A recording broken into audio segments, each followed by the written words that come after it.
आपने बायोलॉजी की एक ब्रांच जेनेटिक इंजीनियरिंग के बारे में तो सुना ही होगा। ये बायोलॉजी की एक ऐसी ब्रांच है जिसमें साइंटिस्ट किसी जीव के जीन में बदलाव करके उसमें विकास करने की कोशिश करते हैं और उसे पहले से बेहतर बनाने की कोशिश करते हैं और साथ ही किन्हीं दो जीवों के जीन को मिलाकर एक नए तरह का जीव बनाने की कोशिश करते हैं, जिसका सबसे अच्छा एग्जाम्पल है खच्चर। जी हाँ, खच्चर को गधे और घोड़ी के जीन से मिलाकर बनाया गया है। तो क्या साइंटिस्ट ने कोई ऐसा तरीका भी निकाल लिया है जिससे कि कोई दो सेम जेंडर वाले लोग यानी कि गे आपस में रिप्रोडक्शन कर सकें? वेल, सुनने में थोड़ा अजीब लगता है, बट हाल ही में चाइनीज अकेडमी ऑफ बीजिंग में हुए एक एक्सपेरिमेंट के हिसाब से कुछ यही नजर आता है।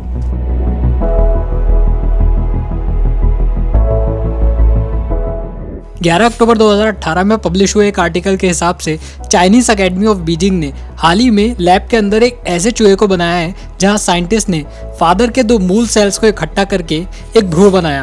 और हैरानी की बात ये हुई कि उस भ्रूण से चूहा भी बना और उसने जन्म भी लिया, लेकिन वो सिर्फ 48 घंटों तक ही जिंदा रह पाया। आपको बता दूं कि चूहों का लाइफ सर्कल सिर्फ 1 साल ही होता है और इस सेक्सुअल मैच्योर होने में भी इन्हें सिर्फ 4 से 6 हफ्ते ही लगते हैं, लेकिन ये पप्स इतने वक्त भी जिंदा नहीं रह पाया कि ये सेक्सुअल मैच्योर हो पाता। इसीलिए रिसर्चर्स को इसकी बॉडी में होने वाले ज़्यादा चेंजेस के बारे में पता नहीं लग पाया। लेकिन इससे भी ज़्यादा हैरानी की बात ये हुई कि 2 मदर्स के जीन से बनाया गया पप्स एडल्टहुड तक भी जिंदा रह पाया था और साथ ही बच्चे भी पैदा कर पाया था। अब सवाल ये उठता है कि आखिर ऐसा हुआ क्यों? जब 2 फादर्स के जीन से किसी पप्स को बनाया गया तो वो सिर्फ 48 घंटों तक ही जिंदा रह पाया, जबकि 2 मदर्स के जीन से जब एक पप्स को बनाया गया तो वो एडल्टहुड तक भी जिंदा रह पाया। तो ऐसा हुआ क्यों?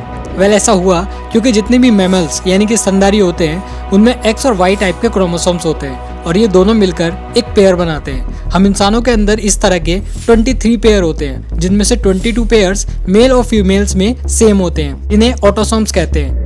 लेकिन ये 23वां पेयर मेल और फीमेल दोनों में अलग अलग होता है। किसी मेल में ये 23वीं जोड़ी XY टाइप के क्रोमोसोम्स की होती है, जबकि किसी फीमेल में ये 23वीं जोड़ी XX टाइप के क्रोमोसोम्स की होती है और किसी बच्चे के बनने में ये 23वीं जोड़ी क्रोमोसोम्स ही हिस्सा लेते हैं। जब कोई भ्रूण बनता है तो उसके क्रोमोसोम्स के पेयर में एक क्रोमोसोम्स मदर और एक क्रोमोसोम्स फादर का होता है। तो जैसा कि आप देख सकते हैं कि किसी फीमेल के पास 23वीं जोड़ी में सिर्फ XX टाइप के क्रोमोसोम्स ही होते हैं, तो होने वाले बच्चे में वो सिर्फ X टाइप के क्रोमोसोम्स ही दे सकती है, जबकि फादर की 23वीं जोड़ी में XY टाइप के क्रोमोसोम्स होते हैं। यानी कि अगर उसका X क्रोमोसोम भ्रूण के बनने में हिस्सा लेता है तो इसका मतलब है XX यानी कि लड़की, और अगर उसका Y क्रोमोसोम्स भ्रूण के बनने में हिस्सा लेता है तो इसका मतलब है XY यानी कि लड़का। इसीलिए ये बात मेडिकल साइंस प्रूव कर चुकी है कि होने वाली संतान का लड़का या लड़की होना फादर पर डिपेंड करता है, मदर पर नहीं।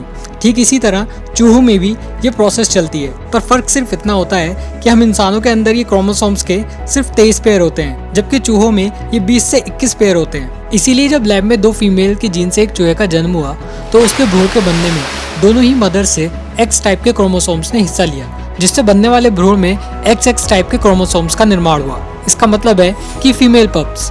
लेकिन जब लैब में 2 फादर्स के जीन से एक चूहे का जन्म हुआ तो उसके भ्रूण के बनने में दोनों ही फादर से Y टाइप के क्रोमोसोम्स ने हिस्सा लिया, जिसका मतलब हुआ कि नए बनने वाले भ्रूण में YY टाइप के क्रोमोसोम्स होते हैं, जिसका कोई मतलब ही नहीं होता है। शायद इसीलिए उसकी बॉडी इस नए चेंज को एक्सेप्ट नहीं कर पाई होगी और इसीलिए उसकी सिर्फ 48 घंटों में ही मौत हो गई।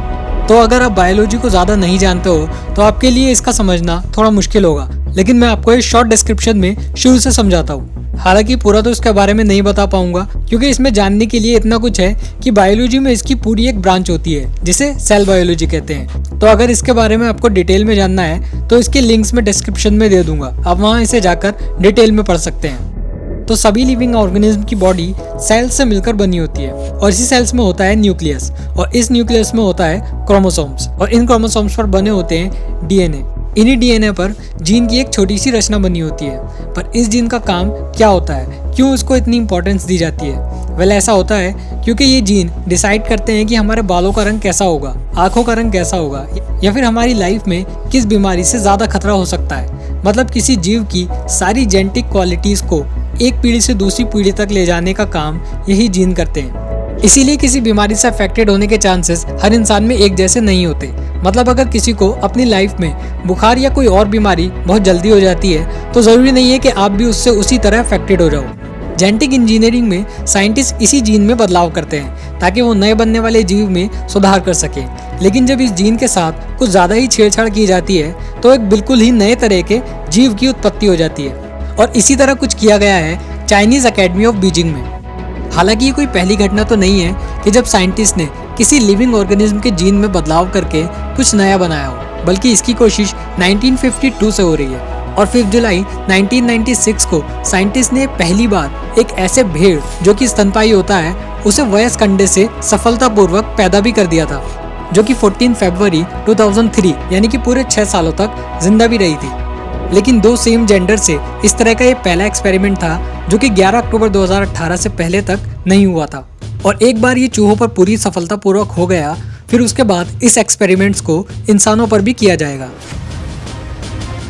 वैसे तो इंसान शुरू से ही प्रकृति में दखलंदाजी करता आया है, पर हर बार ये दखलंदाजी सही नहीं होती।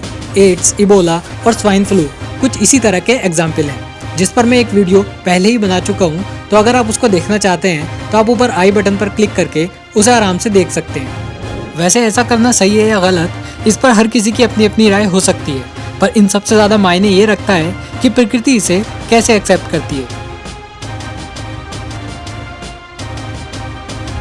तो आई होप कि आपको ये वीडियो पसंद आई होगी। अगर आपको ये वीडियो पसंद आई है तो इसे लाइक कर दीजिए, और आपको लगता है कि इन्फॉर्मेशन किसी दूसरे को भी पता होनी चाहिए तो ये वीडियो आप उन लोगों के साथ शेयर कर सकते हैं। और अगर आपको साइंस रिलेटेड टॉपिक पर वीडियोस देखना पसंद है तो आप इस बटन पर क्लिक करके या नीचे रेड कलर के बटन पर क्लिक करके और नोटिफिकेशन बेल को ऑन करके इस चैनल को सब्सक्राइब कर सकते हैं, ताकि आगे से मैं कोई भी वीडियो डालूं तो उसकी नोटिफिकेशन आपको मिल सके। तो फिलहाल इस वीडियो में इतना ही, और मैं मिलता हूँ आपसे नेक्स्ट वीडियो में कुछ ऐसा ही इंटरेस्टिंग लेकर।